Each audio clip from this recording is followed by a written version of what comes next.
Welcome back to 30-minute meal ideas. And yes, chicken tenderloins are the star of the show. So I have my white rice, my extra fine green beans, my peppers, onions, and those tenderloins.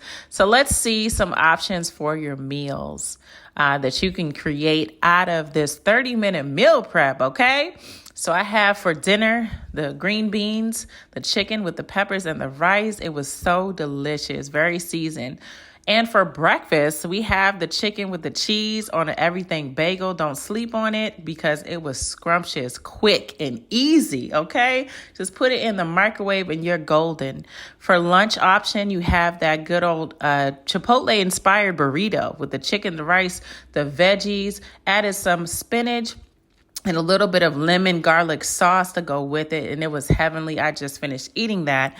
And also you can create a salad with those chicken tenderloins and the vegetables you have on hand. So don't limit yourself. When you're doing a 30-minute meal prep, you have options than just cooking or eating it as is. You have more than one option. You can flip that chicken into a lunch option, dinner option, breakfast, you name it. God bless you.